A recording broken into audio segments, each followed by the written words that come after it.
السلام علیکم دوستو، کیسے ہو؟ امید ہے کہ آپ تمام حضرات خیریت سے ہوں گے۔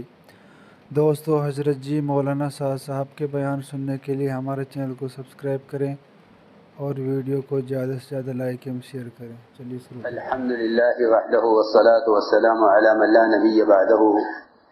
اللهم صل على سيدنا مولانا محمد وعلى آل سيدنا مولانا محمد كما صليت على إبراهيم وعلى آل إبراهيم إنك حميد مجيد. أما بعد فأعوذ بالله من الشيطان الرجيم. بسم الله الرحمن الرحيم. الله يصطفي من الملائكة رسلا ومن الناس. وقال الله سبحانه وتعالى: وإذ ابتلى إبراهيم ربه بكلمات فأتمهن قال إني جاعلك للناس إماما. وقال عليه الصلاة والسلام: المؤمنون هينون لينون كالجمل الآنف إن قيد إن قاد وإن أنيخ على صخرة استناخ، أو كما قال عليه الصلاة والسلام. میرے محترم دوستو، بزرگو، عزیزو، دنیا والوں کا ایک دستور ہے کہ جب وہ کسی سے کوئی کام لینا چاہتے ہیں تو اس کا سخت امتحان لیتے ہیں، اور امتحان لیے بغیر وہ اس کی صلاحیت سے مطمئن نہیں ہوتے جب تک اس کا سخت امتحان نہ لے لے۔ یہ دنیا والوں کا دستور ہے۔ اپنی دکان کے لیے، اپنے مکان کے لیے، اپنی فیکٹری کے لیے، اپنی کمپنی کے لیے ملازم تلاش کرتے ہیں کہ ہمیں ایسا آدمی چاہیے جس کی زبان یہ ہو، جس کی صلاحیت یہ ہو، جس کی تعلیم یہ ہو، اور اس فن کا ماہر ہو جس کام کے لیے ہمیں چاہیے۔ تو اگر وہ اس قابل نہیں ہوتا، امتحان میں فیل ہو جائے، تو اس کو وہ کام اس سے نہیں لیا جاتا، اور اگر وہ اس امتحان میں کامیاب ہو جائے تو اس کو اچھی تنخواہ سے اچھی ملازمت ملتی ہے۔ یہ دنیا والوں کا دستور ہے۔ تو یہ غور کرنے کی بات ہے کہ جب دنیا کا یہ دستور ہے، جو دنیا اللہ کی نظر میں انتہائی مبغوض اور انتہائی حقیر اور بے حیثیت ہے، تو جب اس دنیا کا یہ دستور ہے تو جو دین اللہ کو محبوب ہے، اس دین کے لیے بغیر صفات کے انتخاب کیسے ہو جائے گا؟ یہ غور کرنے کی بات ہے کہ جو دنیا اللہ کو، جس دنیا کو سے اللہ کو نفرت ہے، جب اس دنیا کا دستور یہ ہے کہ امتحان کے بغیر انتخاب نہیں ہوتا، تو وہ جو دین اللہ کو محبوب ہے کہ اس میں انتخاب بغیر امتحان کے کیسے ہو جائے گا؟ اس لیے اللہ رب العزت سب سے پہلے انبیاء علیہ السلام کو مبتلا کرتے ہیں، ان پر احکام آتے ہیں، اللہ کی طرف سے ابتلاءات آتی ہیں، وہ ان ابتلاءات میں حکم پورا کر کے دکھلاتے ہیں۔ ابراہیم علیہ السلام نے تمام ابتلاءات میں حکم پورا کر کے دکھلایا۔ اذ ابتلا ابراہیم ربہ بکلمات فاتمہن۔ علماء نے لکھا ہے کہ یہ جو کلمات ہیں، ابتلاءات ہیں، یہ قرآن کے اندر وہ صفات ہیں جو ایک مومن کے اندر ہونی چاہیے، صفات ہیں جو مومن کے اندر ہونی چاہیے۔ ان صفات کی وجہ سے اللہ تعالیٰ اپنا کام ان سے لیتے ہیں، ان صفات کی وجہ سے اللہ تعالیٰ ان سے کام لیتے ہیں۔ تو یہ انتخاب اللہ کی طرف سے ہوتا ہے، انبیاء کا انتخاب، صحابہ کا انتخاب، یہ اللہ کی طرف سے ہے۔ اللہ تعالیٰ نے صحابہ کو خود چنا ہے محمد صلی اللہ علیہ وسلم کی نصرت کے لیے اور آپ کی دعوت کو امت تک پہنچانے کے لیے۔ تو ساری بات کا خلاصہ یہ ہے کہ یہ اللہ کا ضابطہ ہے۔ اس ضابطے کے بغیر اس ضابطے کے بغیر کسی کا انتخاب نہیں ہوگا۔ سنو، دنیا کے جو کام ہیں وہ تعلقات سے، رشوت سے چل جاتے ہیں۔ رشوت سے ملازمت مل جاوے، رشوت سے ڈاکٹری مل جاوے، رشوت سے عہدہ مل جاوے، یہ ہو جاتا ہے دنیاوی کام میں، کہ کوئی رشوت دے کر، کوئی سفارش کر کے، اس طرح دنیا کام چلتا ہے۔ لیکن دین کے کام میں کہ یہ چالاکی سے، رشوت سے، سفارش سے، تعلقات سے، اس سے اپنے آپ کو اللہ کے یہاں قبول نہیں کرا سکتے۔ یہ بنیادی بات ہے، کیونکہ اس کام کے لیے شرط قبولیت کی ہے، قابلیت کی نہیں ہے۔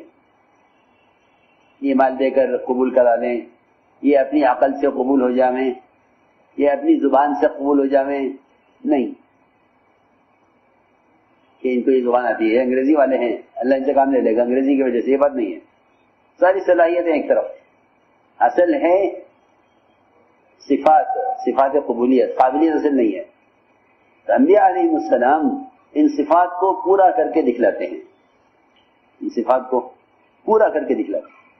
تو اللہ تعالیٰ فرماتے ہیں انی جاعلک للناس اماما، کہ اے ابراہیم ہم تمہیں ملت کا امام بنائیں گے. ملت کا امام، امام اسے کہتے ہیں جو پورے دین کا پیشوا ہو. امام وہ نہیں صرف جو 4 رکعت نماز پڑھا دے، 5 ٹائم کی نماز پڑھاوے نہیں. امام پیشوا دین کو کہتے ہیں. پیشوا دین کو جانو، امام وہ ہوتا ہے جو پیشوا دین ہو. کہ امام اس کو کہتے ہیں جس کی اجتماعی انفرادی زندگی سے لوگوں کو ہدایت ملے. یہ بہت اہم بات ہے، لوگوں کو ہدایت ملے ان کی زندگی سے، اس کو امام کہتے ہیں. تو اللہ تعالیٰ منتخب کرتے ہیں امامت کے لیے، اللہ منتخب کرتے ہیں امامت کے لیے. جی ہاں، یہ انتخاب لفظ سے ہوتا ہے. تو اللہ اس کے لیے سخت امتحان دیتے ہیں. یہ یاد کرنا تھا، جو اس امتحان میں پار اتر جاتے ہیں اللہ ان کو پسند کر لیتے ہیں. جو اس امتحان میں فیل ہو جاتے ہیں ان سے اللہ کام نہیں لیتے. یہ صاف بات ہے. ایسے بہت ہیں، بہت قصے ہیں. تو اللہ تعالیٰ امتحان لیتے ہیں اور حکم دیتے ہیں کہ میرا یہ حکم ہے، میرا یہ حکم ہے، میرا یہ حکم ہے، میرا یہ حکم ہے. سارے کلمات اللہ کے احکام ہیں. تو اس میں 3 لائن سے حکم آتا ہے. میری بات دھیان سے سننا. حکم آتا ہے اس میں 3 لائن سے. کبھی حکم آئے گا اللہ کی طرف سے آدمی کی حیثیت کے خلاف. ہماری حیثیت تو یہ ہے اور ہم سے یہ کام کرایا گیا، ہماری حیثیت سے نیچا کام ہم ہی نہیں کریں گے. یہ پہلا امتحان ہے کہ حکم لائیں گے حیثیت کے خلاف. بہت دھیان سے بات سننی پڑے گی. حکم لائیں گے حیثیت کے خلاف کہ ہماری حیثیت یہ ہے اور ہم سے کام چھوٹا لیا گیا، ان سے ہماری حیثیت کے مطابق کام لینا چاہیے. یہ دنیا والوں کا دستور ہے کہ وزیر سے وزارت کا کام لو، صدر سے صدارت کا کام لو، ڈاکٹر سے ڈاکٹری کا کام لو. یہ دنیا والوں کا دستور ہے. ہاں، لیکن نبوت میں یہ چیز ملے گی کہ ان کا درجہ تو بہت اونچا ہے مگر ان سے کام چھوٹے بھی لیے جائیں گے. حضور اکرم صلی اللہ علیہ وسلم صحابہ کے ساتھ خدمت میں جنگل سے لکڑی بھی چن کر لاتے کھانا پکانے کے لیے. یہ ہماری حیثیت یہ ہے، نبی ہیں، عمل یہ ہے. ابو بکر عمر رضی اللہ عنہما اپنے دور خلافت میں ایک بڑھیا نابینا اندھی بڑھیا کا پخانا اور اس کے کپڑے دھونے کے لیے مدینے سے باہر جاتے تھے. کہ حیثیت یہ ہے، حیثیت بہت اونچی ہے. لیکن عمل بہت گھٹیا کا مطلب یہ نہیں کہ چھوٹا عمل ہے، کہ نظر آنے میں عمل بہت گھٹیا ہے. کہ ابو بکر و عمر وہ رات کو کسی بڑھیا کے گھر میں جائیں، اس کے کپڑے دھوئیں، اس کا پخانہ صاف کریں اور اس کا پانی بھریں، اس کی ضروریات کو پورا کریں. یہ نہیں ہماری حیثیت. یہ تو نیچے کے لوگ کر لیں گے. یہ نہیں، یہ کون کر لیں گے؟ نیچے کے لوگ. یہ ہمارا کیا کہتے ہیں اس کو، ہمارا مقام یہ ہے، ان کا مقام یہ ہے. یہ نہیں. تو میں نے عرض کیا کہ دنیا کا کام ایک دین کا کام. تو دین کے کام میں جو حکم آئے گا وہ حیثیت کے خلاف آئے گا. سنو، اللہ نے حکم دیا فرشتوں کو کہ آدم کو سجدہ کریں. یہ حکم ہے حیثیت کے خلاف. اس سے نئی چیز کہاں سے آ گئی؟ ہم آپ کی عبادت کرتے ہیں، ہم آپ کی پاکی بیان کرتے ہیں، ہم آپ کی تسبیح کرتے ہیں، ہم آپ کی تحلیل کرتے ہیں. یہ چیز نہیں کہاں سے آ گئی؟ ہاں، یہ امتحان ہے. میں آپ کو امتحان بتا رہا ہوں. یہ امتحان ہے یہ کہ حکم پورا کر دو، حکم پورا کرو. تو سب نے سجدہ کیا سوائے ابلیس کے کہ میں سجدہ نہیں کروں گا. یہ حکم میری حیثیت کے خلاف ہے. یہ حکم میری حیثیت کے خلاف ہے. میں سجدہ نہیں کروں گا، کیونکہ میری حیثیت یہ نہیں ہے کہ میں مٹی کو سجدہ کروں. ہاں، تو یہاں مٹی کی بات نہیں ہے، یہاں حکم کی حیثیت ہے. یہاں یہ نہیں کہا جائے گا کہ سجدہ کسے کر رہے ہیں، یہاں یہ کہا جائے گا کہ حکم کس کا ہے، حکم کس کا ہے، کہ حکم اللہ کا ہے. ہاں، حکم اللہ کا ہے، یہ نہیں دیکھا جائے گا کہ کیا حکم ہے، کہ حکم اللہ کا ہے بس. تو ابلیس نکل گیا فہرست سے اور بات ہو گیا. جنہوں نے سجدہ کر لیا وہ منتخب ہو گئے، مقبول ہو گئے. جنہوں نے سجدہ نہیں کیا وہ مردود ہو گیا. یہ ایک مثال ہے کہ حکم حیثیت کے خلاف اوپر سے چل رہی ہے بات. سب سے پہلی بات تو ابلیس فہرست سے نکل گیا. اب نکلنے کے بعد سنو آگے کہ جو نکل جائے گا وہ دوسروں کو بھی نکالنا چاہے گا کہ وہ میں اکیلا رہ گیا. وَلَأُضِلَّنَّهُمْ وَلَأُمَنِّيَنَّهُمْ وَلَآمُرَنَّهُمْ. ہاں، کہ میں یہ کروں گا کہ جہاں سے مجھے نکالا گیا ہے میں وہاں سے دوسروں کو بھی نکالوں گا. جی ہاں، کہ اچھا یہ کیسے ہو سکتا ہے کہ میں ان کو سجدہ نہ کر کے میری حیثیت تو ختم ہو گئی، ان کی حیثیت باقی رہے، یہ نہیں ہوگا. تو شیطان نے پھر ان کو مشورہ دیا کہ دیکھو میں تمہارا خیر خواہ ہوں اور تم یہ درخت کھا لو، اگر کھا لو گے تو ہمیشہ رہو گے، نہیں کھاؤ گے تو نکل جاؤ گے. جی ہاں، یہ الٹا مشورہ، یہ الٹا مشورہ. یہ بات ہمیشہ یاد رکھنا کہ ایک طرف اللہ کا حکم ہے اور ایک طرف حالات کا تقاضا ہے. ایک طرف اللہ کا حکم ہے، ایک طرف حالات کا تقاضا ہے. حالات کا تقاضا کوئی چیز نہیں ہے، حکم اصل ہے. کیونکہ حکم اصل ہے، حالات کا تقاضا کوئی چیز نہیں ہے. تو حکم یہ ہے کہ لا تقربا هذه الشجرة، کہ اس درخت کے قریب مت جانا. یہ حکم ہے بس. ہم نے حکم دیا ہے آزمائش کے لیے. ہم دیکھیں گے کہ اگر تم بات کن کی مانتے ہو. اگر کوئی تم سے آ کر یہ کہتا ہے کہ اسے کھا لو تو ہمارا حکم یاد رکھتے ہو یا کسی مشورہ دینے والی کی بات پر عمل کرتے ہو.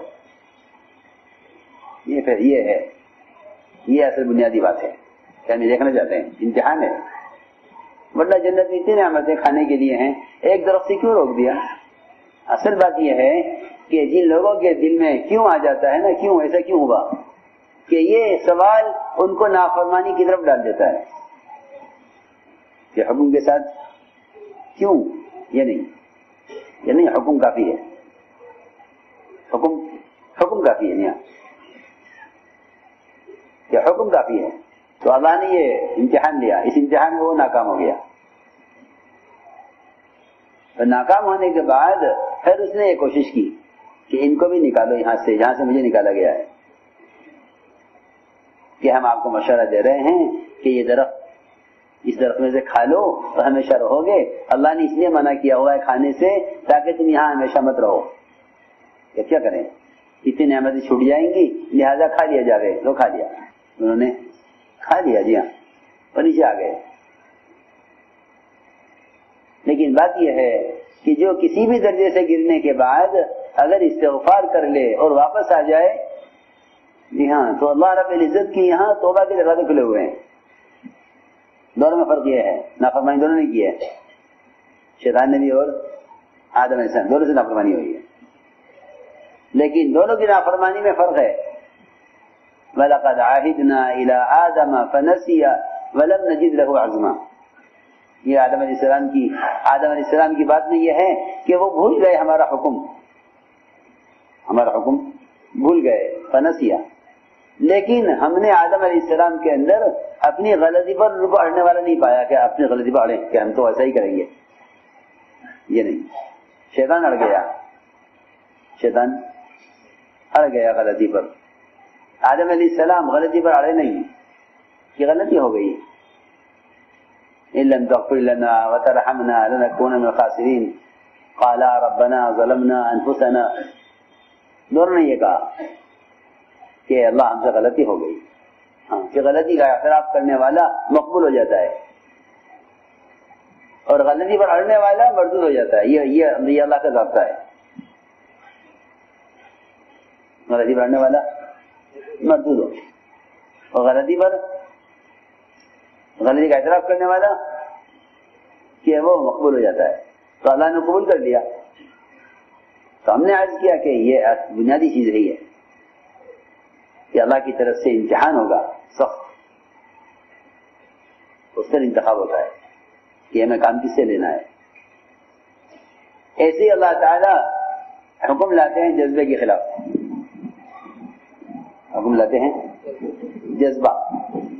یہ بھی سنو کہ ساتھی اپنے جذبے میں آ کر نافرمانی کرتے ہیں، یہ بھی سننے کی بات ہے۔ ہمارا جذبہ یہ ہے، ہمارا جذبہ یہ ہے، ہمارا جذبہ یہ ہے، اچھے جذبہ ہے، لیکن اچھے جذبے کو قربان کرو حکم پر۔ جذبہ اچھا ہے جو قربان کرو حکم پر۔ اولاد کا جذبہ کہ ابراہیم علیہ السلام کا دوسرا امتحان یہ ہوا کہ اولاد کا جذبہ، اس کا اولاد کا جذبہ، تو اولاد کا جذبہ انبیاء کو بھی ہوتا ہے، ہماری طرح نہیں کہ تاجر کو اولاد کا جذبہ ہے تجارت کے لیے اور بڑا زمیندارہ ہے، بیٹا کوئی نہیں ہے کہ بیٹے کی تمنا ہے زمینداری کے لیے، نہیں، یہ فاسد نیتیں ہیں، یہ نیتیں فاسد نیتیں، بری نیتیں، یہ اچھی نیت نہیں ہے۔ اس لیے آپ دیکھیں گے بہت سے بڑے بڑے مالدار وہ اولاد کی تمنا میں مر جاتے ہیں، اولاد نہیں ہوتی، سارے اسباب ہوتے ہیں۔ یہ زکریا علیہ السلام کو 90 سال کی عمر میں اللہ نے بیٹا دیا ہے، کیوں؟ کہ اولاد چاہنے کی جو وجہ ہے وہ اس دین کی حفاظت، امانت کی حفاظت کے لیے ہے کہ اللہ مجھے اولاد چاہیے، مجھے اولاد چاہیے۔ نصف المواری مورائی، عورت بیوی میری 90 سال کی ہو گئی ہے، بیوی میری 90 سال کی ہو گئی ہے اور میری عمر 120 سال کی ہو گئی ہے، ہاں یہ زکریا کی عمر ہے 120 سال، مجھے اولاد چاہیے۔ کیوں چاہیے؟ کہ جو کام تم نے دے کر بھیجا ہے اس کام کی حفاظت کے لیے، ہاں اس کام کی حفاظت کے لیے اللہ اولاد دی۔ تو میں کہہ رہا تھا کہ انبیاء اولاد چاہتے ہیں، تو اللہ نے ابراہیم علیہ السلام کو اولاد دی، پھر اس اولاد کو ذبح کرنے کا حکم بھی دیا کہ اسے ذبح کرو۔ یہ کیا؟ یہ تو بہت بڑی بات ہے، اولاد بھی دیں پھر اس کو ذبح کرنے کا حکم بھی دیں کہ اس کو ذبح کرو۔ کیوں ذبح کرا رہے؟ کہ ذبح نہیں کرانا ہے، تمہارا عمل دیکھنا ہے کہ تم کرو گے یا نہیں کرو گے، ہاں کرو گے یا نہیں کرو گے، یہ ہے بات۔ اور فوراً کہ بیٹے میں نے خواب دیکھا ہے، بیٹے نے کہا اللہ کا حکم ہے اس کو پورا کر دیجیے، افعل ما تؤمر۔ شیطان نے یہاں بھی کوشش کی کہ کسی طرح یہ انکار کر دے، کیونکہ اسے معلوم ہے، تجربہ ہے اس کا کہ جو حکم سے انکار کر دیتے ہیں وہ محروم ہو جاتے ہیں، وہ کہ نہیں مت جاؤ، کہ نہیں ایسا نہیں ہے، نبی کی اولاد ہے۔ ابراہیم علیہ السلام نے پوچھا کیا تمہارا کیا خیال ہے؟ یہ خیال اس لیے ہے کہ تم، یا اس لیے پوچھا ہے تمہارا کیا خیال ہے کہ تم ذبح ہونا چاہتے ہو میرے حکم کی وجہ سے یا اللہ کے حکم کی وجہ سے؟ یہ بات بھی ہے، جی ہاں۔ تو یہ کہا افعل ما تؤمر، کہ آپ بھی معمور ہے میں معمور ہوں، آپ اللہ کا حکم پورا کیجئے۔ یہ نہیں کہ آپ کا کیا خیال ہے، یہ نہیں کہا جواب میں کہ میں آپ کی اولاد ہوں، آپ سوچیے میرا ذبح کرنا ٹھیک ہے یا نہیں، آپ اللہ سے استخارہ کیجئے، اللہ سے مشورہ کیجئے، نہیں، ہاں یہ نہیں کہا افعل ما تشاء، بیٹے نے یہ نہیں کہا افعل ما تشاء کہ جو آپ کا دل چاہے وہ کر لیجئے، ہاں یہ سوچنے کی بات ہے۔ یہ نہیں کہا افعل ما تشاء، کہا افعل ما تؤمر کہ جو اللہ کا حکم ہے آپ حکم کو پورا کیجئے۔ ابراہیم علیہ السلام نے حکم پر چھری چلا دی، حکم پر چھری چلا دیا، اللہ کام پورا کر، حکم ہے، ہم کچھ نہیں جانتے کہ اولاد کی ذبح کرا رہے کیا کرا رہے۔ ایسا ہی قصہ ہے کہ حضور اکرم صلی اللہ علیہ وسلم نے ایک صحابی کو بلایا جو اپنے باپ سے سب سے زیادہ محبت کرتے تھے، بلا کر فرمایا جاؤ اور اپنے باپ کا سر کاٹ کر لاؤ۔ یہ امتحان ہے، سب میں آپ کو بتا رہا ہوں، یہ امتحان ہے، اس پہ اللہ کا انتخاب ہوتا ہے۔ صحابی دوڑے فوراً، کہاں جا رہے ہو؟ عرض کیا کہ آپ کا حکم ہے، میں باپ کا سر لانے جا رہا ہوں. نہیں آخر کیوں، کیا میرے باپ سے کیا خطا ہوئی؟ میں آپ کو حکم پورا کر دوں گا، مجھے وجہ بتا دیجیے. صحابہ وجہ نہیں معلوم کرتے تھے، اسی کیا وجہ ہے، اس کی کیا وجہ ہے، ایسا کیوں ہو رہا ہے، ایسا کیوں کیا جا رہا، یہ حکم کیوں دیا؟ کہ کچھ نہیں، حکم ہے. یہ مثالیں ہیں اوپر سے اس طرح مثالیں چلی آ رہی اطاعت کی. جی ہاں، فرشتوں سے لے کر صحابہ تک، اور صحابہ کے بھی بعد خلفاء راشدین کے زمانے تک. ایک عورت بیت اللہ کا طواف کرتی تھی، اس کو جذام تھا، کوڑی کا مرض، ہاتھ پیر میں زخم، تو بیت اللہ کا طواف کرتی تھی زمین پر گھسٹ کر. تو عمر رضی اللہ تعالیٰ نے اس عورت کو طواف کرنے سے روک دیا، کہا تیری وجہ سے لوگوں کو اذیت ہوتی ہے، تو طواف چھوڑ دے. اس نے طواف چھوڑ دیا، طواف کرنا چھوڑ دیا. طواف ایسی عبادت ہے جو پوری دنیا میں بیت اللہ کے علاوہ کہیں نہیں ہو سکتی، ایسی عبادت ہے. اس لیے وہاں طواف افضل ہے نوافل سے. ہاں، کیونکہ نوافل تو کہیں بھی ہو جائیں گے، طواف کہیں اور نہیں ہو سکتا. سنو، پھر معذور عورت، اس کا جذبہ طواف کا کتنا ہوگا، لیکن طواف کرنا چھوڑ دیا. عورت نے گھر بیٹھ گئی، امیر کا حکم ہے، میرے باپ میں طواف نہیں کروں گی. حضرت عمر کی وفات ہو گئی، شہید کر دیا گیا حضرت عمر رضی اللہ عنہ کو. اس عورت سے کہا گیا جا طواف کر، یہ کوئی روکنے والا نہیں ہے، جا طواف کر، یہ کوئی روکنے والا نہیں. اس عورت نے کہا ایسا نہیں ہو سکتا کہ میں امیر کی اطاعت کروں اس کی زندگی میں اور نافرمانی کروں اس کے مرنے کے بعد، میں طواف نہیں کروں گی. اطاعت، امیر کا حکم ہے، طواف چھوڑ دیا. طواف نفل ہے، امیر کا حکم فرض ہے. جی ہاں، اطاعت فرض ہے، طواف نفل ہے، چھوڑ دیا نفل حکم پر کہ نہیں کریں گے طواف. لوگوں نے کہا جاؤ طواف کر، اب کوئی روکنے والا نہیں ہے. کہ نہیں، امیر کا حکم ہے، امیر کا حکم باقی ہے، اگر امیر چلا گیا تو کیا بات ہے. یہ سب اطاعت کے قصے ہیں. ہم نے عرض کیا کہ اللہ تعالیٰ کی طرف سے اس پر انتخاب ہوتا ہے. تو فرماتے تھے کہ کام کرنے والوں کی زندگی اطاعت پر آوے، دو اعتبار سے، اجتماعی اعتبار سے بھی، انفرادی اعتبار سے بھی. کیا؟ دو اعتبار سے، انفرادی اور اجتماعی. دو چیزیں ہماری زندگی، ہمارے ساتھ دو چیزیں ہیں. ایک اجتماعی کام ہے، اس میں اطاعت، اور ایک انفرادی زندگی ہے ہر ایک کی ایک انفرادی زندگی ہے، ذاتی، پرسنل کہتے ہیں، پرسنل زندگی. یہ دونوں میں آزاد نہیں ہے، دونوں میں آزاد نہیں ہے. بہت ضروری بات میں عرض کرنا چاہتا ہوں کہ کام کرنے والے دونوں زندگیوں میں پابند رہیں، اجتماعی میں بھی اور انفرادی میں بھی. میں اس کی مثال دیتا ہوں کہ ہاں سال کے چلہ بھی پابندی سے رکھتا ہے، گشت بھی ہو رہا ہے، مشورے میں بھی آتے ہیں، تعلیم میں بھی بیٹھتے ہیں، تقاضوں پر بھی جاتے ہیں. یہ اجتماعی کام ہے. اس کے ساتھ ساتھ ایک انفرادی زندگی ہے، ان کے معاملات، ان کا معاشرہ، ان کی شادیاں، ان کا رہن سہن. ہاں، فرماتے تھے کہ امت کام کرنے والوں کی نمازیں نہیں دیکھے گی، ان کا ذکر تلاوت نہیں دیکھے گی اندر گھس کے کہ یہ رات کو نماز کیسے پڑھتے ہیں، ذکر کیسے کرتے ہیں، یہ نہیں.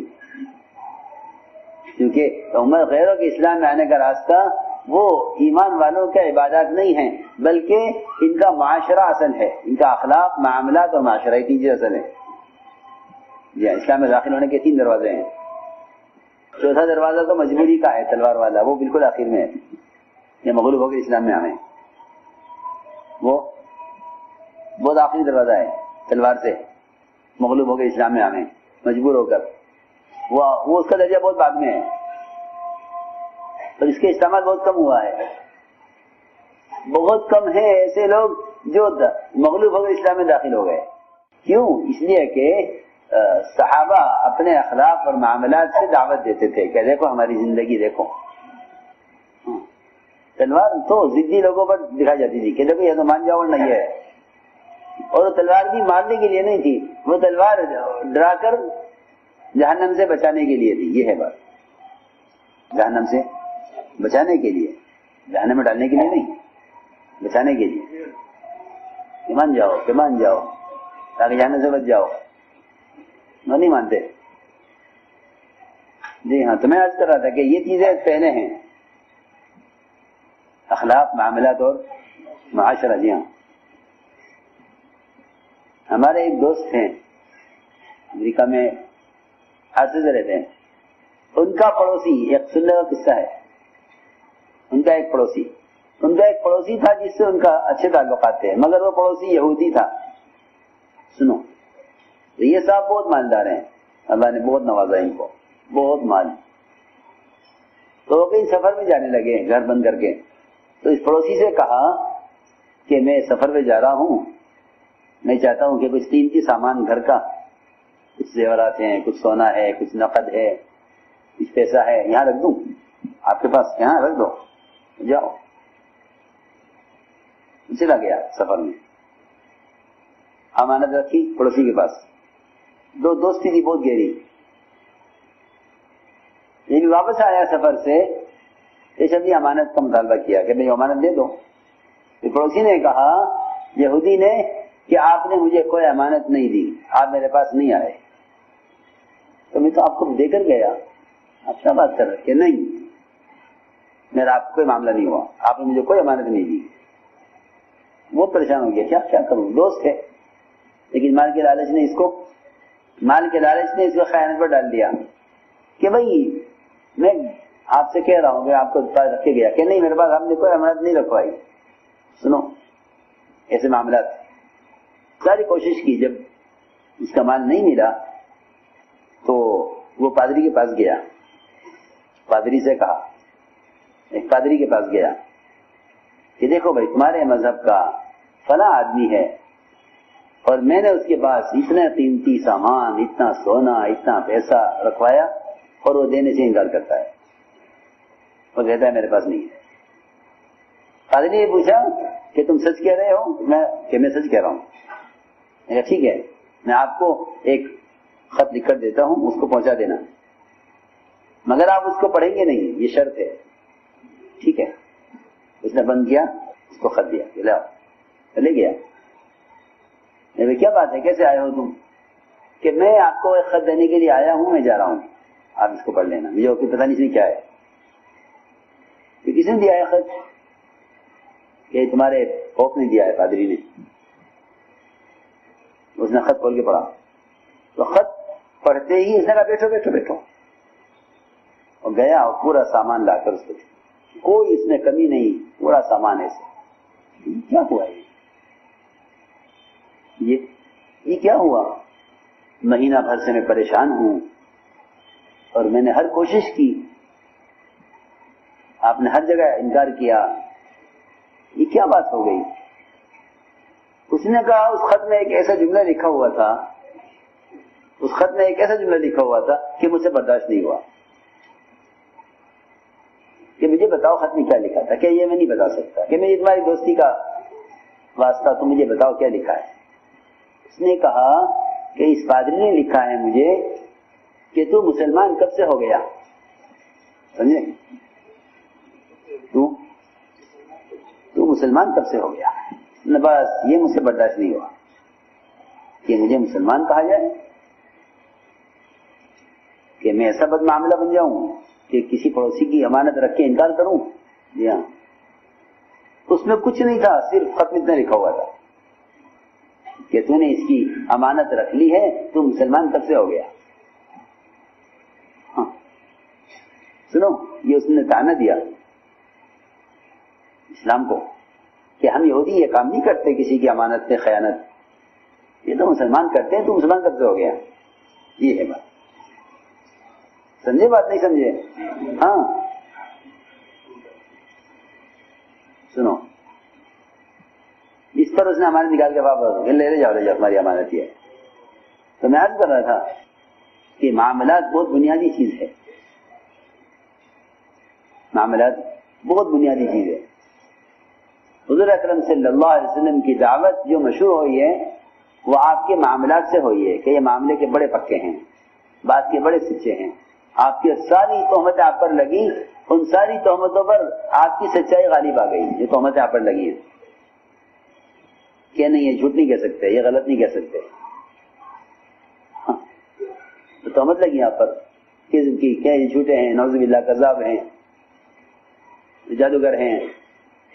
تو آپ کی سچائی نے ان ساری تہمتوں کو پر آپ کی سچائی غالب آ گئی, یہ سچے ہیں یہ.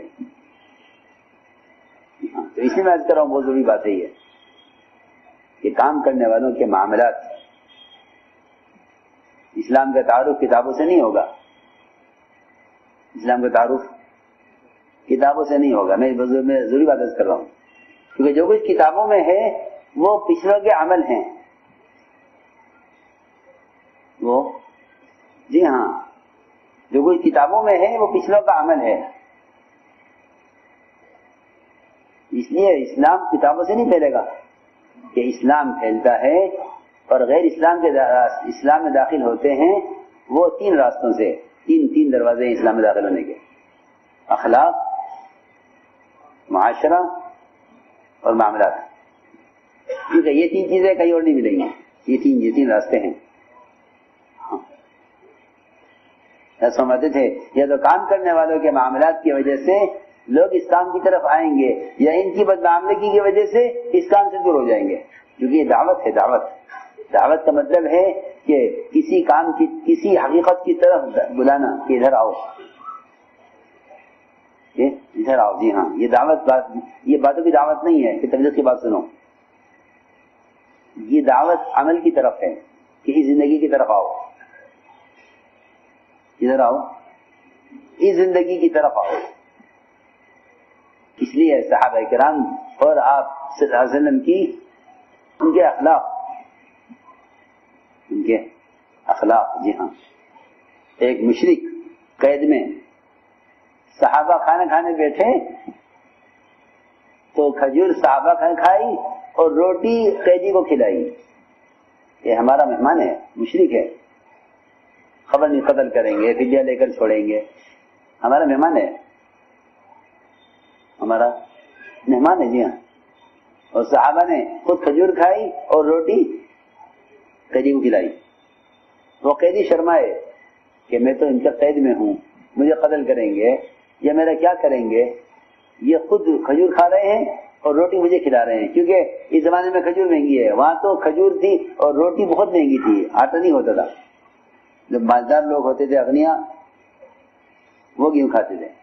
جی ہاں. تو روٹی کسے کھلاویں؟ مشرک کو, قیدی کو. کہ ایسا قیدی اسلام کیوں نہ قبول کرے کہ جو بیڑیوں میں بندھا ہوا ہے اور روٹی کھا رہا ہے. تو صحابہ نے یہ کیا کیونکہ وہ غیروں کی ہدایت کے طالب تھے. دو جذبے صحابہ میں نہیں تھے کہ نہ غیروں کی ہلاکت چاہتے تھے, نہ غیروں کی ہلاکت چاہتے تھے اور نہ ان کا ملک و مال چاہتے تھے. یہ دو چیزیں ہیں بہت بنیادی. جس ملک, جس علاقے کے مسلمانوں میں, جس ملک اور جس علاقے کے مسلمانوں میں یہ دو بیماریاں پیدا ہوں گی, غیروں کی ہلاکت اور ان کی ملک و مال کی حرص, کہ ایسے مسلمان کبھی باطل پر غالب نہیں آ سکتے. یہ بات یاد رکھیں کہ مسلمان کے غالب آنے کے لیے دو شرطیں ہیں. ایک شرط یہ ہے کہ ان کی ہدایت کی تمنا ہو, ایک شرط یہ کہ ان کی ہدایت کی تمنا ہو. دوسری شرط یہ ہے کہ ان کے ملک و مال کی حرص نہ ہو, ان کا ملک و مال ہمیں ملے یا نہیں. یہ دو شرطیں ہیں, یہ دو شرطیں ہیں. تو اللہ تعالیٰ کو جس کو ہدایت دینی ہوگی دے دیں گے, جس کو نہیں دینی ہوگی اس کو راستے سے ہٹا دیں گے. یہ اللہ کا دستور ہے. بشرط کہ مسلمان کی نیت میں یہ دو چیزیں ہوں, ایک ان کی ہدایت کی تمنا ہو, ہلاکت کی تمنا نہ ہو, اور ایک ان کے ملک و مال کی حرص نہ ہو کہ ان کا ملک و مال ہمیں مل جائے گا یا نہیں. کیونکہ ہدایت مقصود ہے, ملک و مال موعود ہے, اس کا وعدہ ہے, وہ ملے گا. وہ مقصود نہیں ہے، ہدایت مقصود ہے. تو میں نے عرض کیا کہ ذاتی زندگی ہاں کام کرنے والوں کی، ان کے معاملات، ان کے اخلاق، ان کا معاشرہ، یہ لوگ دیکھیں گے کہ ہماری زندگی میں کیا فرق ہے. اگر فرق دیکھیں گے تو آئیں گے، اور اگر فرق نہیں دیکھیں گے تو نہیں آئیں گے. یہ پکی بات ہے. فرق کیا ہے؟ ایک آدمی کے پاس مال ہے، گھٹیا مال ہے، دوسرے کے پاس مال ہے، اچھا مال ہے، تو سمجھیں گے کہ یہ مال گھٹیا ہے، یہ مال بڑھیا ہے. اور اگر مسلمان کے اخلاق گھٹیا ہیں تو جو گھٹیا اخلاق ان کے پاس ہیں وہ گھٹیا اخلاق مسلمان کے پاس ہیں. تو یہ کہیں گے جیسے تم رہ رہے ہو ہم بھی رہ رہے ہیں دنیا میں، جب کوئی فرق نہیں ہے تو آپ کی چیز کو قبول کیوں کریں گے؟ کہ چیز تو وہ قبول کرے گا یہ دوسرے کی چیز کو اپنے سے اچھی سمجھے گا، ان کے پاس بہتر ہے یہ لے لو. اس لیے میں نے عرض کیا کہ یہ ہے بنیادی چیز کہ اپنے آپ کو اللہ کے یہاں قبول کروایا جائے. یہ قبولیت کا تعلق قابلیت سے نہیں ہے کہ مال سے آگے بڑھ جائیں، ہم قابلیت سے آگے بڑھ جائیں، نہیں. کہ قبولیت کے لیے تو صفات ہیں، قبولیت کے لیے صفات ہیں. صفات میں نے عرض کیا کہ قبولیت کے لیے صفات ہیں جس میں کام کرنے والوں کا اللہ کی ذات کے ساتھ تعلق گہرا ہو. یہ بہت ضروری ہے، اللہ کی ذات کے ساتھ تعلق گہرا ہونا چاہیے. جی ہاں، یہ کوئی ورنہ یہ تنظیم ہے تبلیغ، حالانکہ یہ دعوت ہے. دعوت کا مطلب یہ ہے کہ انبیاء علیہ السلام کی طرح اللہ کے بندوں کو اللہ سے جوڑنا. اس میں نبیوں کے دو کام ہوتے ہیں اور دو ذمہ داریاں ہوتی ہیں. ایک ذمہ داری اللہ کی ذات سے تعلق، ایک ذمہ داری اللہ کی مخلوق سے تعلق. دونوں طرف ایک تعلق اللہ کی ذات سے، ایک تعلق اللہ کی مخلوق سے. یہاں دونوں طرف نبی برابر وقت دیتے ہیں، دونوں طرف برابر وقت. ہاں یہ بھی یاد رکھنا کہ دونوں طرف نبی برابر وقت دیتے ہیں. جس طرف وقت دینے میں کمی ہو جائے گی نقصان ہوگا، یہ پکی بات ہے. یہ پکی بات ہے. تاریخ سے گواہ ہے، تاریخ سے گواہ ہے کہ اگر اللہ کے مخلوق کو وقت نہیں دیا تو یہ گمراہی کی طرف جائیں گے، اور اگر اللہ کو وقت نہ دیا تو ان کی دعوت بے اثر ہو جائے گی. یہ بات ہے. دعوت عبادت کو جمع کرنا یہ ہے اصل، کہ اپنی ذات اللہ کی ذات کے ساتھ اپنا تعلق بڑھائیں. تو ہم نے عرض کیا کہ یہ دو بنیادی چیزیں ہیں. ہمارے اندر وہ صفات آئیں جن صفات پر اللہ کی طرف سے کام لیا جاتا ہے، جس میں سب سے بنیادی صفت صبر ہے. کیا ہے؟ صبر ہے. جی ہاں، حالات آئیں گے، اذیتیں آئیں گی غیروں کی طرف سے، تو یہ دیکھنا چاہیے کہ جب حالات آئیں غیروں کی طرف سے تو اس پر سوچنا چاہیے کہ حضور اکرم صلی اللہ علیہ وسلم نے ایسے حالات میں کیا کیا ہے، اس حالات میں کیا کیا. جی میں ضروری بات کر رہا، اس زمانے میں اجتماعی طور پر لوگوں کا خیال یہ ہے کہ حالات کا مقابلہ کیا جائے، حالات کا مقابلہ کریں.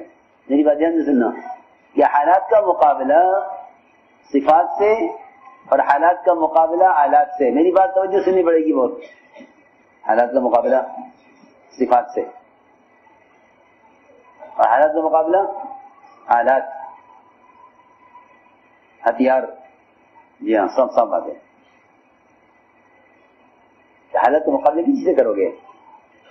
کہ پہلے یہ غور کرو کہ محمد صلی اللہ علیہ وسلم نے ایسے حالات کا مقابلہ کس چیز سے کیا ہے. ہاں، آپ نے حالات کا مقابلہ صفات سے کیا ہے، انتقام سے نہیں. ہاں، حالات کا مقابلہ صفات سے. سنو کہ حالات کا مقابلہ صفات سے کیا ہے.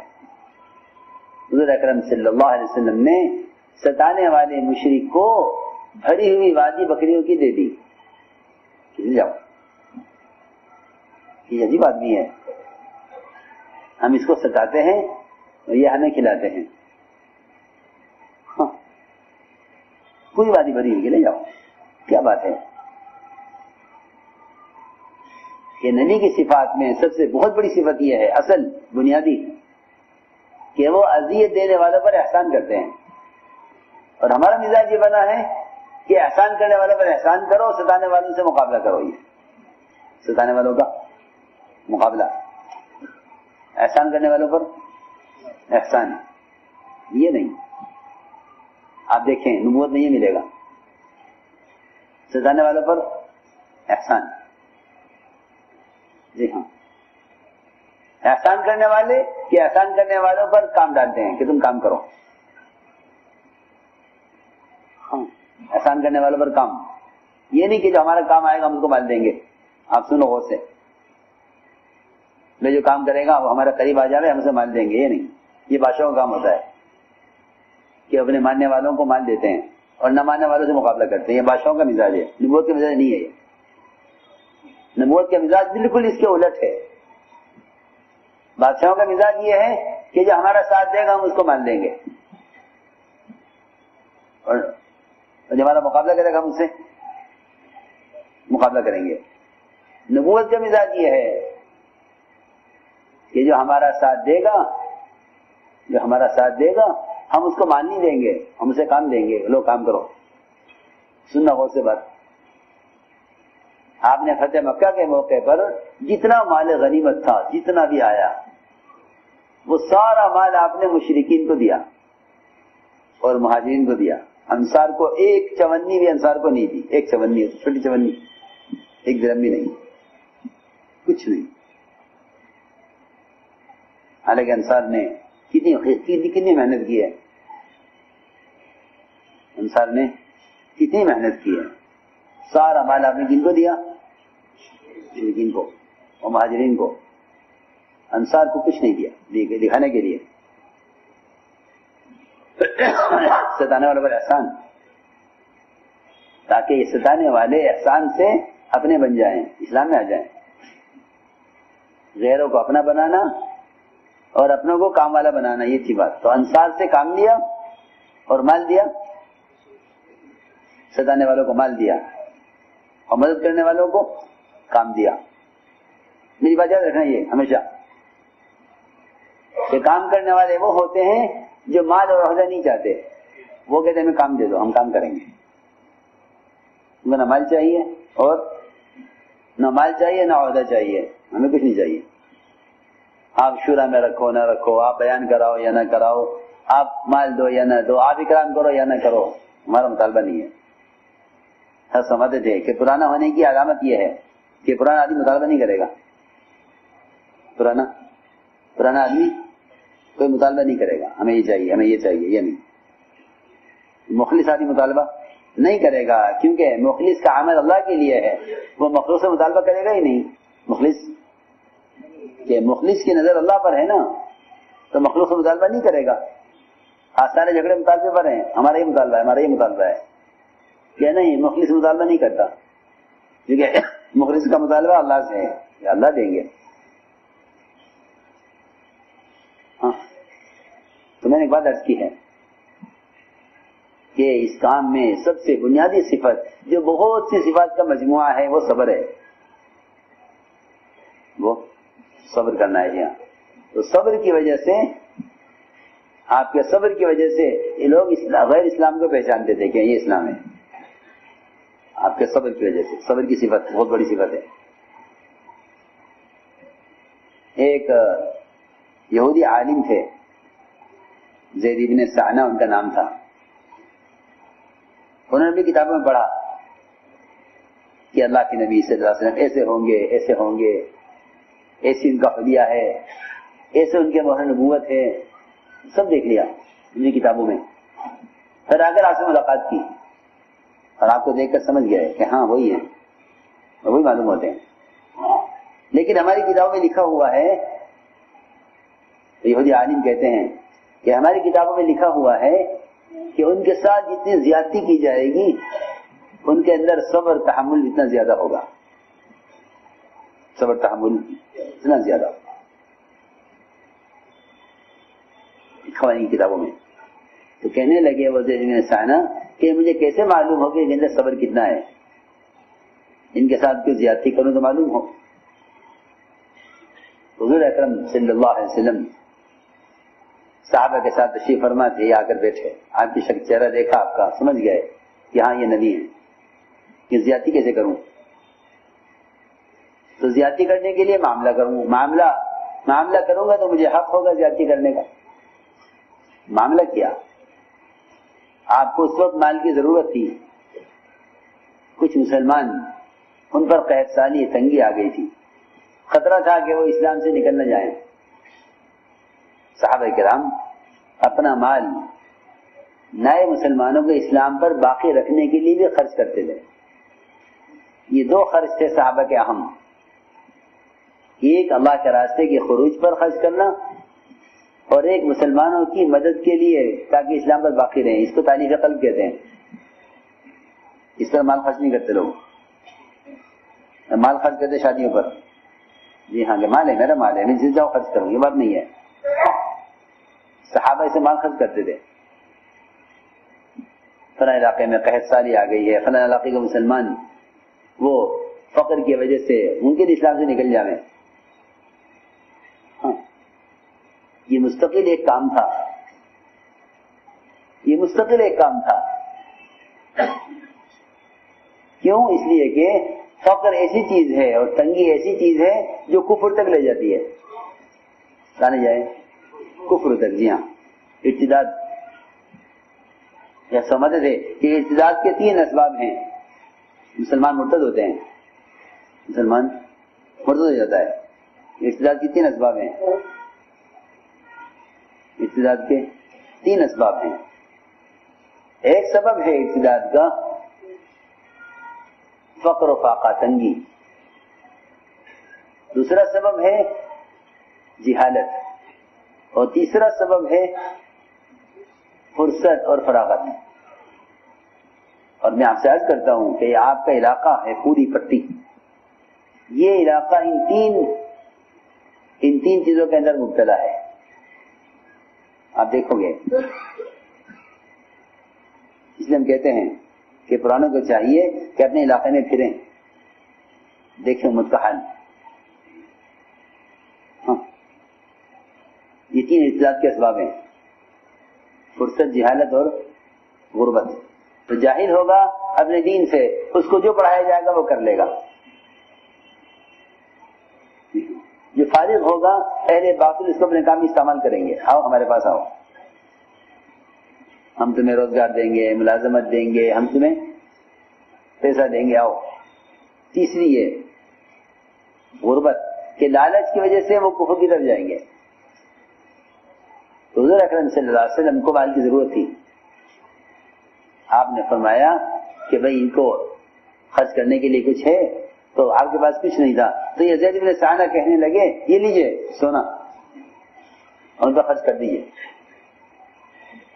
اور یہ میں قرض دے رہا ہوں، آپ فلاں تاریخ میں مجھے اتنی کھجوریں اس کے بدلے میں دے دیں، ٹھیک ہے، طے ہو گیا معاملہ۔ سن رہے، سمجھ رہے نہیں؟ ہاں یہ معاملہ طے ہو گیا۔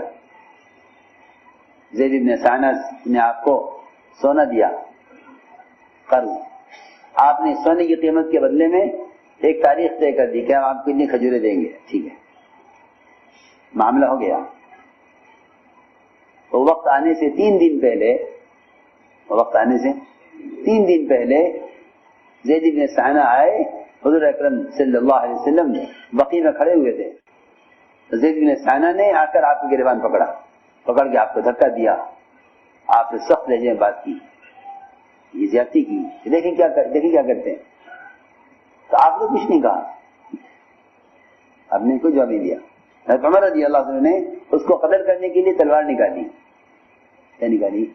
تلوار، اس کو قتل کرنے کے لیے، اور یہ کہا کہ اگر اللہ کے نبی اجازت دے دے تو میں اسے قتل کر دوں۔ یہ سمجھنے کی بات ہے کہ آپ نے فرمایا کہ عمر یہ تم نے کیا کیا، تمہیں یہ نہیں کرنا چاہیے، جی ہاں اپنا حمایتی پہ دباؤ۔ یہ اصل بات ہے، یاد رکھنا کہ جب اپنے حمایتی کو نوازا جاتا ہے تو فساد بڑھتا ہے۔ میری بات سمجھ آ رہی ہے؟ ہاں یہ بہت سمجھنے کی بات ہے، یہ ہمارا حمایتی ہے، جی ہاں، تو حمایتی کو بڑھاؤ گے تو فساد بڑھے گا۔ تو آپ نے ان کو دبایا، حضرت عمر کو، تو میں نے کہا اسے قتل کر دوں. تو میں عمر یہ کیا کیا تم نے؟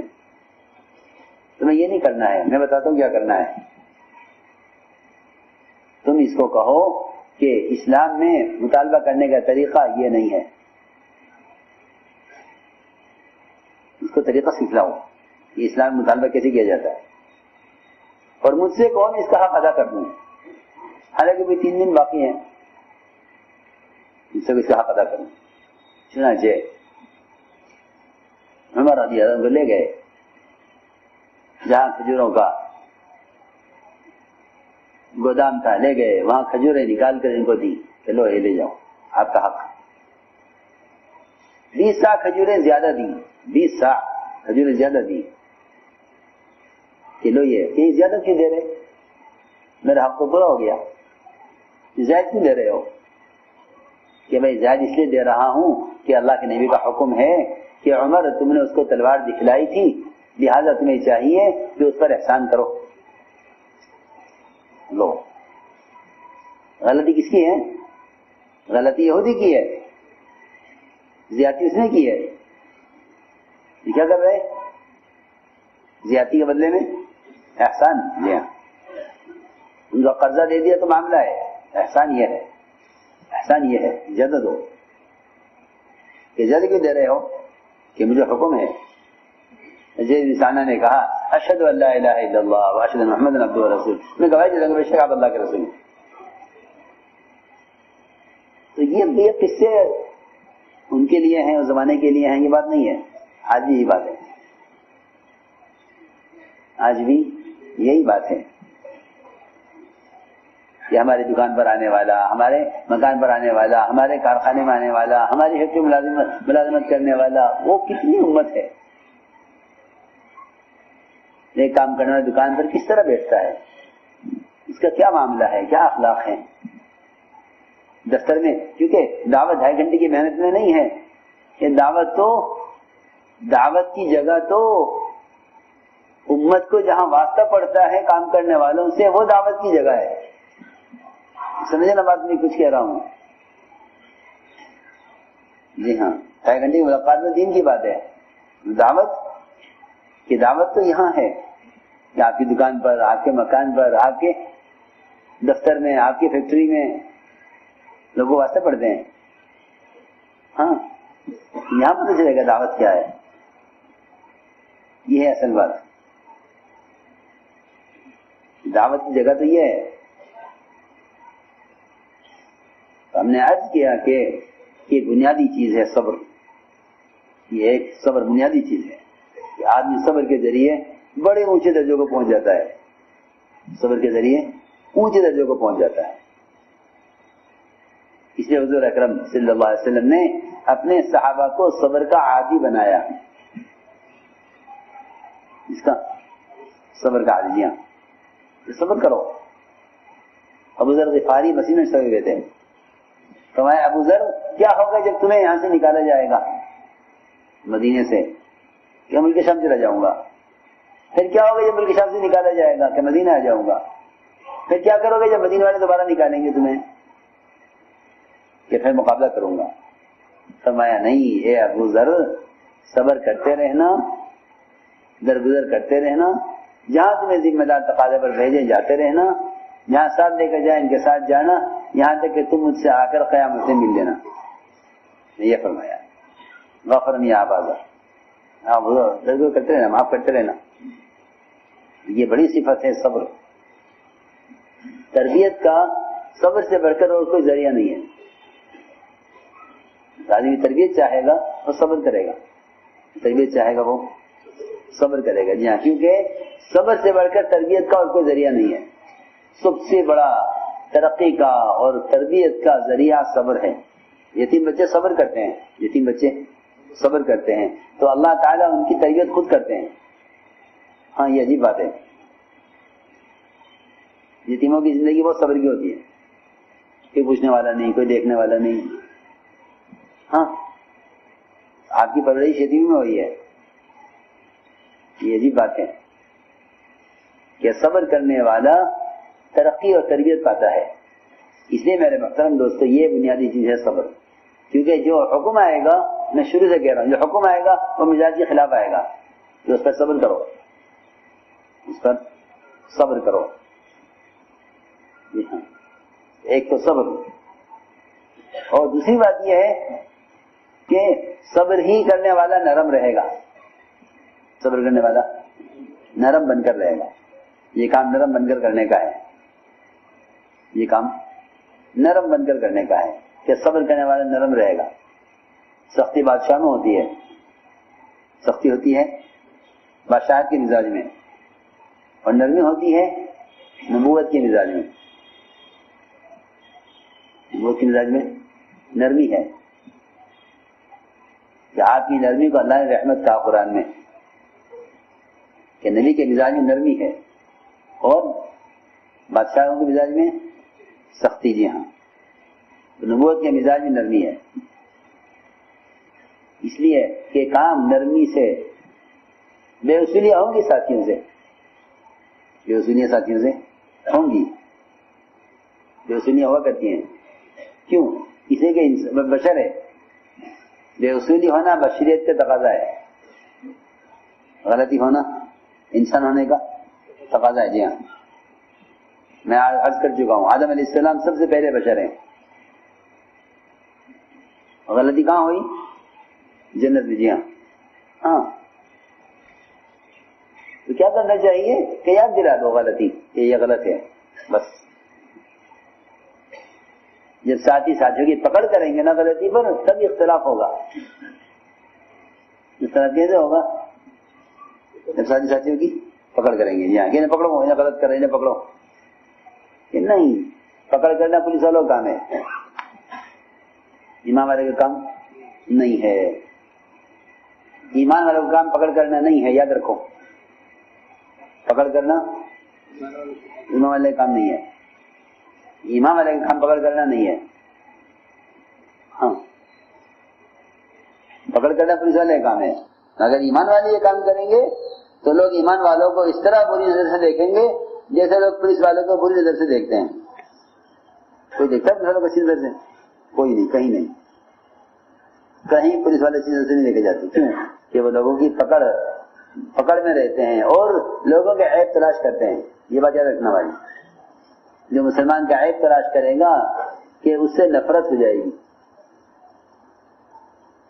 تلاش کرے گا مسلمان کا عیب، جو مسلمان کا عیب تلاش کرے گا اس سے نفرت ہو جائے گی. جو مسلمان کا عیب تلاش کرے گا اس سے لوگوں کو نفرت ہو جائے گی. اور جو مسلمان کی خوبی تلاش کرے گا اس سے محبت ہو جائے گی. سنو غور سے بات، آپس کی محبتیں کس سے ہوتی ہیں؟ خوبیاں تلاش کرنے سے. اور نفرتیں ہوتی ہیں خرابیاں تلاش کرنے سے، عیب. یہ اصولی بات ہے. جو کسی مسلمان کا عیب تلاش کرے گا کہ اس آدمی سے نفرت ہو جائے گی.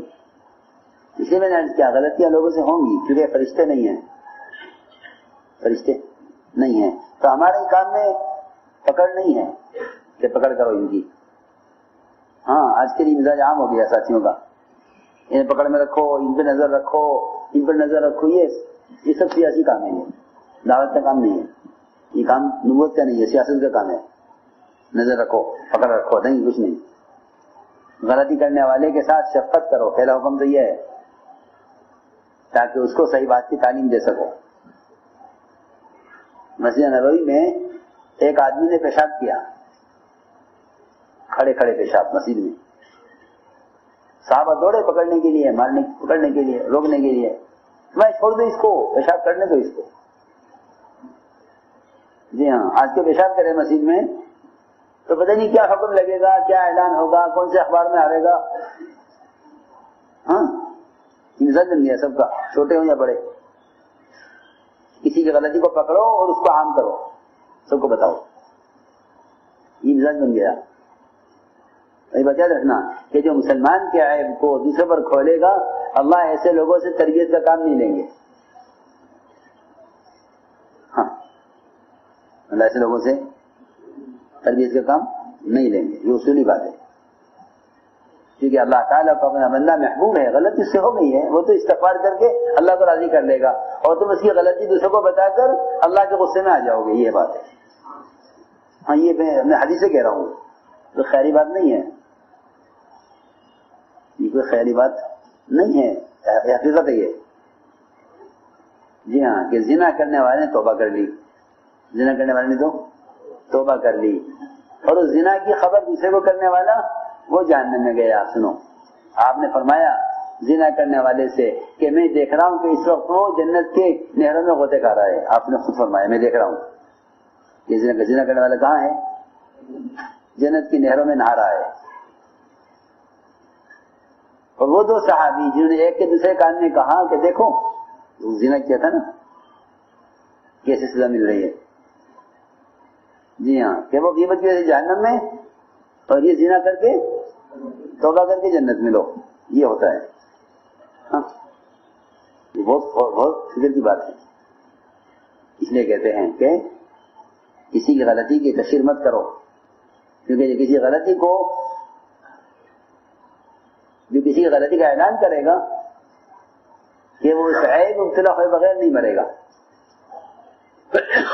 بہت خطرناک چیز ہے کہ اپنے لیے عافیت مانگو، اس کے لیے استغفار کرو. یہ ہے طریقہ. اس لیے میں نے عرض کیا کہ غلطیاں ہوں گی ساتھیوں سے. ایک آدمی نے پیشاب کیا مسجد میں، تو صحابہ تھوڑے روکنے کے لیے، آپ نے فرمایا کہ اس کو پیشاب پورا کرنے دو. جی، پیشاب اس کو پورا کرنے دو، لا تجرمو، اس کو روکو مت، چھوڑ دو اس کو، پیشاب پورا کرنے دو. اس نے پورا پیشاب کیا، پورا پیشاب مسجد میں. پھر اس کی غلطی کو چھوٹا کیا. جی ہاں، یعنی کس آدمی کے بارے میں پوچھو اس پہ کیا حکم لگائے جا رہے، کچھ نہیں. صحابہ نے فرمایا ایک ڈول پانی کا یہاں بہا دو، مسجد پاک ہو جائے گی. اس کو بلایا پھر، کیونکہ میرے دوستوں عزیزوں، اس نے تو پیشاب کر دیا مسجد میں.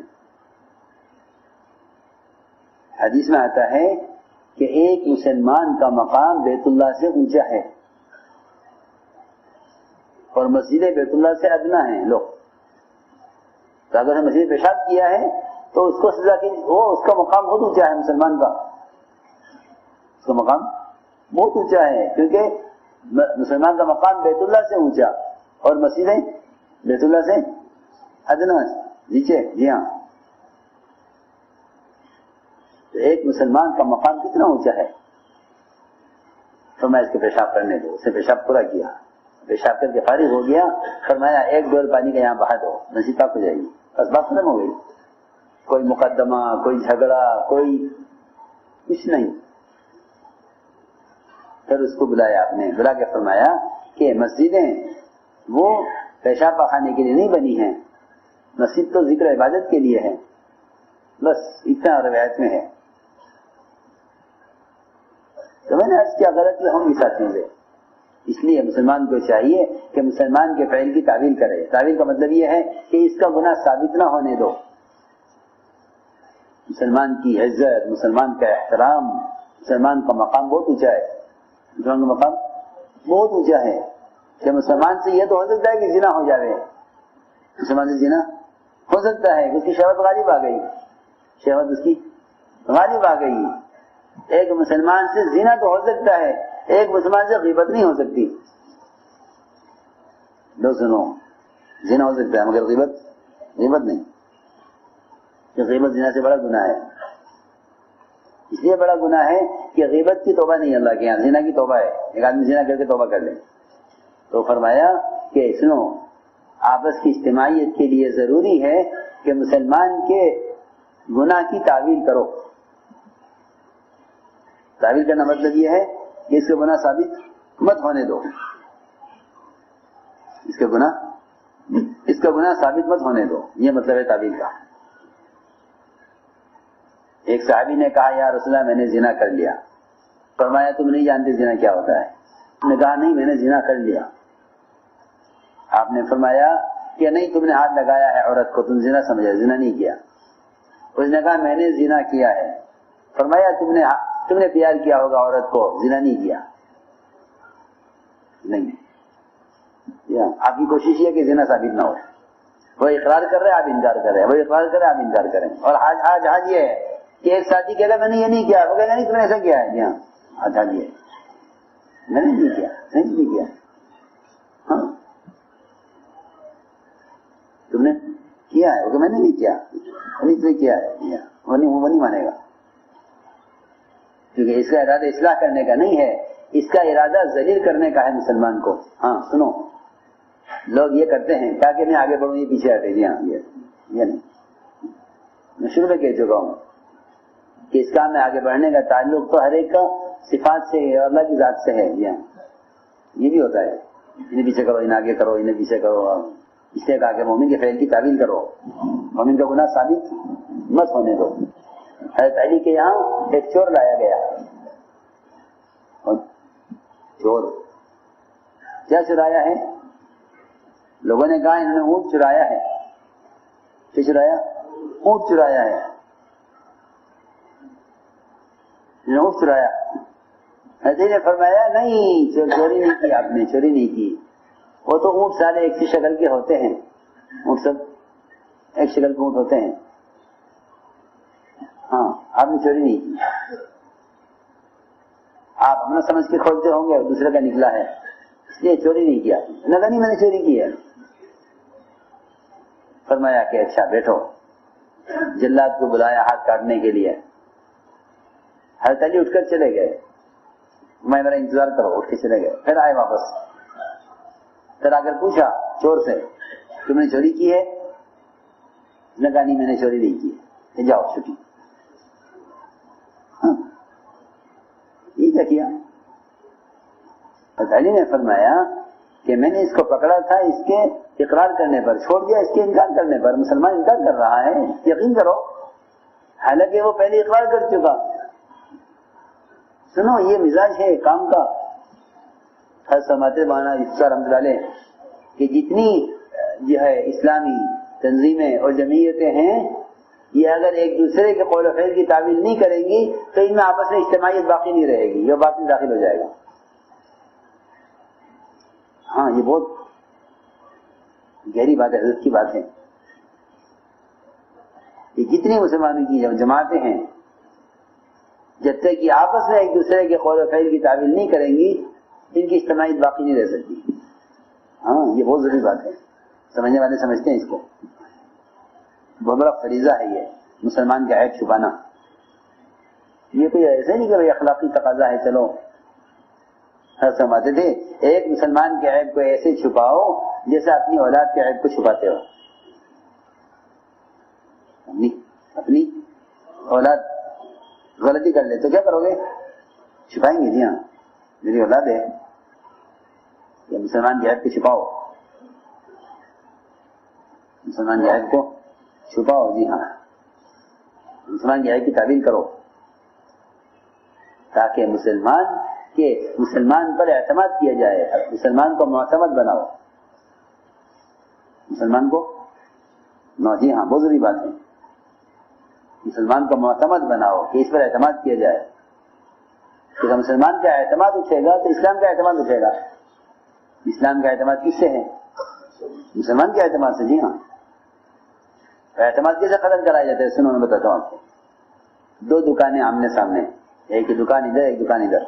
سنو تو میں اپنی بات کو آسان کر دیتا ہوں تاکہ آپ سمجھ لیں. ایک دکان ادھر ہے ایک دکان ادھر. تو یہ دکان بہت چلتی ہے، بہت پیسہ، بہت آمدنی ہے، بہت گاہک اس دکان پر آتے ہیں، کسٹمر. اور یہ دکان نہیں چلتی. دونوں کا ایک ہی کام ہے. سنو اس دکان والے کو حسد ہو گیا، اس کی دکان کیسے بند کروں، دکان اس کی کیسے بند کروں. ہاں سنو میں آپ کو بتانا چاہتا ہوں کہ دین کے کاموں کو نقصان پہنچانے کے لیے کیا راستے اختیار کیے جاتے ہیں. سنو کہ یہ کام بہت چل رہا ہے. جی ہاں اور باطل دیکھے گا یہ کام چل رہا ہے کہ اس کو کیسے توڑا جائے. سنو غور سے کہ بہت آمدنی ہے، اجتماعات ہو رہے ہیں، جماعتیں آ رہی ہیں، ان کے کام میں آمدنی بہت ہے. کیا کریں؟ تو سامنے کی دکان والے نے سوچا کہ اس کے کاروبار کو بند کرنے کے لیے آسان کام یہ ہے کہ اس کا جو دکان میں کام کرنے والا ملازم ہے، عملہ ہے اس کا، یہ تو مالک ہے، یہ تو بیٹھا ہوا ہے، اصل تو اس کا. میری بات سمجھ آ رہی نہیں آ رہی؟ میں بنگلہ میں بیان کروں.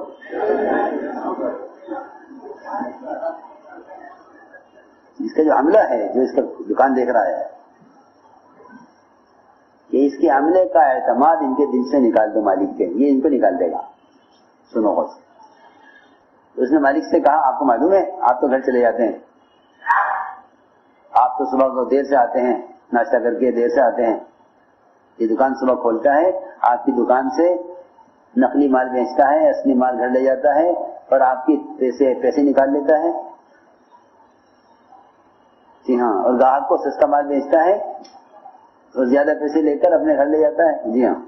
اچھا ایسا ہے کہ ہاں وہ اس کے دل سے اپنے ملازم کی کا اعتماد ختم ہو گیا، اور تم نکل جاؤ.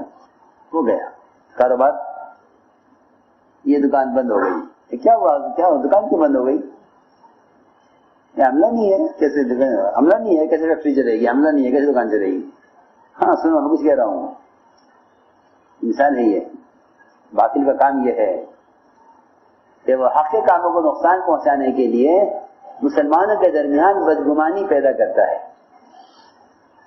یہ باطل کا کام ہے. حق کے کام کو روکنے کے لیے کیا کرے گا؟ جی ہاں، مسلمانوں کے درمیان کیا پیدا کرے گا؟ بدگمانی پیدا کرے گا. یہ سب سے آسان راستہ باطل کا ہے. کیا پیدا کرے گا؟ بدگمانی. اس بدگمانی کی وجہ سے مسلمان بڑا قدم اٹھا لیں گے. بھئی یہ ہو گیا تو یہ کر دو، یہ ہو گیا اب یہ کر دو. جی ہاں، ارے کچھ بھی نہیں ہے، اندر کچھ نہیں ہے، سب جھوٹ ہے. جھوٹ پر قلعہ تعمیر کیا ہے. جی ہاں. سنو میں دوسری مثال دیتا ہوں. مثال سنت مثال ہے حدیث سے، اس کو سمجھنا چاہیے سب کو. یہ سب کے سمجھنے کی بات ہے اور یہ ہمارے لیے سبق ہے، یہ اور ہمارے لیے عبرت ہے کہ جب کسی بھی زمانے میں امت کسی خیر کے کام پر جمع ہو جاتی ہے تو ان کی اجتماعیت کو توڑنے کے لیے، اور جب امت اللہ کے فرائض پر جمع ہونے لگتی ہے تو منافق اس کو برداشت نہیں کرتا. اس کو توڑنے کے لیے وہ غلط خبریں چلا کر مسلمانوں کو بدظن کرتے ہیں مسلمانوں کی طرف سے. سنو اس کی مثال ہے حدیث میں. حضور اکرم صلی اللہ علیہ وسلم نے ایک صحابی کو بھیجا. ایک قبیلہ تھا بنو مستلق، بڑا قبیلہ تھا. اس قبیلے سے زکوٰۃ وصول کرنے کے لیے ایک صحابی کو بھیجا. ایک اکیلے صحابی، پورا قبیلہ بنو مستلق بڑا قبیلہ تھا کہ جاؤ اور ان سب سے زکوٰۃ لے کے آؤ. زکوٰۃ دینے کا شوق پورے قبیلے میں کہ ہم زکوٰۃ دیں گے، اپنے مویشی کی زکوٰۃ اور اپنے مال کی زکوٰۃ. تو جب انہیں معلوم ہوا بنو مستلق کو کہ آپ کا آدمی زکوٰۃ دینے کے لیے آ رہا ہے تو پورا قبیلہ ان کے اکرام کے لیے، ان کے استقبال کے لیے بستی سے باہر آ گیا. پورا قبیلہ کہ ہم باہر نکل کر آپ کے آنے والے آدمی کا استقبال کریں گے، اکرام کریں گے. جی ہاں، خیر ہم زکوٰۃ دیں گے اس کو. تو جب یہ صحابی آدھے راستے پر پہنچے تو ایک منافق آیا. منافق نے کہا کہاں جا رہے ہو؟ کہ ہم زکوٰۃ وصول کرنے جا رہے ہیں بنو مستلق سے. اس منافق نے یہ کہا کہ وہ سب لوگ، پورا قبیلہ آپ کو قتل کرنے کے لیے باہر کھڑا ہوا ہے. اب سوچو، موبائلوں کی دنیا ہے، لوگ تحقیق تو کرتے نہیں کسی بات، جو پڑھ لیا دیکھ لیا کر لیا. یہ کہا کہ پورا قبیلہ آپ کو قتل کرنے کے لیے بستی سے باہر آ گیا آپ کو قتل کرنے کے لیے، اور وہ آئے بیچارے استقبال کرنے کے لیے، اکرام کے لیے. اور یہ کہا اس منافق نے اس صحابی سے کہ وہ سب زکات دینے سے انکار کر رہے ہیں، زکات ایک پیسہ زکات نہیں دیں گے، زکات کے فریضے کا انکار کر رہے ہیں. یہ خبر پہنچائے تو یہ صحابی اکیلے خبر آئی ہے، اس نے اس انداز سے بات کی کہ حدیث میں آتا ہے، سنو میں کی روایت بھی بیان کروں درمیان میں، کہ حدیث میں آتا ہے کہ شیطان بزرگ کی شکل میں آ کر تمہیں خبر سنائے گا، تم کہو گے یہ بات فلاں نے کہی ہے، اس کا نام سے جانتا ہوں، میں اس کو شکل سے جانتا ہوں، نام سے نہیں جانتا. حدیث میں آتا ہے کہ وہ شیطان ہی ہے. تمہارے درمیان ایک بات چھوڑ کر گیا. چنانچہ یہ صحابی واپس ہو گئے آدھے راستے سے، آ کے عرض کیا حضور اکرم صلی اللہ علیہ وسلم سے کہ یا رسول اللہ، آپ نے مجھے بھیجا تھا بنو مستلق سے زکات لینے کے لیے، اور وہ لوگ میرے قتل کے لیے باہر نکل آئے ہیں اور زکات دینے سے انکار کرتے ہیں. مشورہ ہوا کیا کریں. ان لوگوں نے ایسا کیا ہے، معلوم ہو گیا انہوں نے ایسا کیا ہے. اس پر صحابہ نے اتفاق کر لیا آپس میں کہ راتوں رات اس پورے قبیلے پر حملہ کیا جائے اور سب کو قتل کر دیا جائے. سنو، ایک خبر صرف ایک منافق کی خبر پر، منافق ان کا کام ہے یہ جھوٹی خبریں پھیلاؤ تاکہ ان کی اجتماعیت ٹوٹے، ان کا اعتماد ختم ہو، اور یہ غلط خبروں کی وجہ سے اپنوں کے ساتھ زیادتی کا نہیں ہو.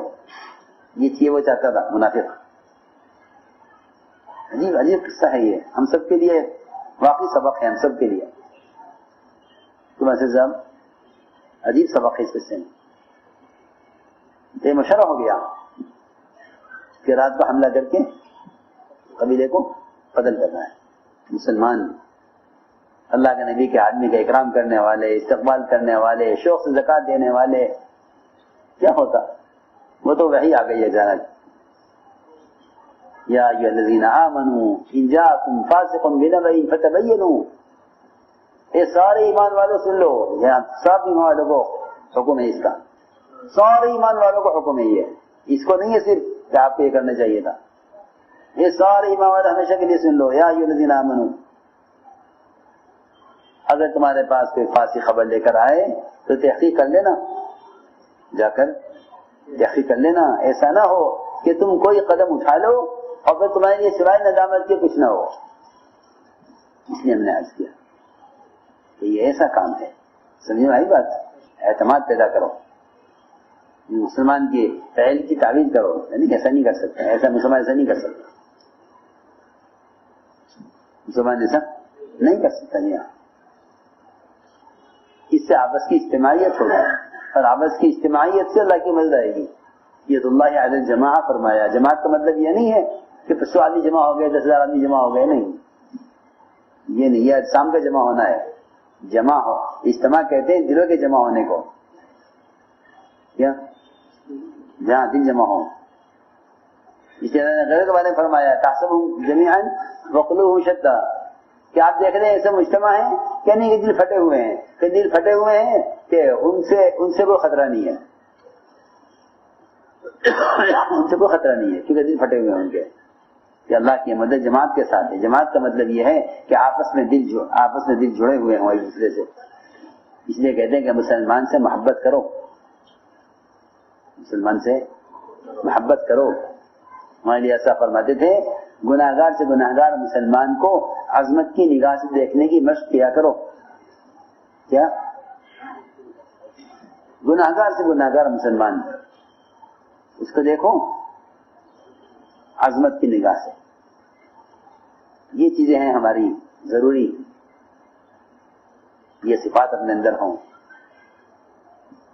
یہ صفات اپنے اندر ہوں، صبر کی، درگزر کی، نرمی کی، ساتھیوں کے اکرام کی. اور میں شروع سے کہہ رہا ہوں اطاعت پر، سارا کام اطاعت پر ہے. ہماری رائے یہ ہے، ہماری رائے یہ ہے، ہمارا مرکز یہ ہے، ہمارا مرکز وہ، ہم یہ کریں ہم وہ کریں، یہ کچھ نہیں، سب ختم ہو. ہمارے صوبوں کا نظام الدین آنا یہ اس کا مقصد ہی ہے کہ ایک بات پر مجتمع رہنا، یہ ہمارا مقصد ہے یہاں جمع ہونے کا. ہاں یہ اصل بات ہے. ایک مشورہ، ایک مرکز، ایک صوبے میں ایک مرکز، ایک مشورہ، اجتماعیت، سارے جذبات ختم، اجتماعیت اصل ہے،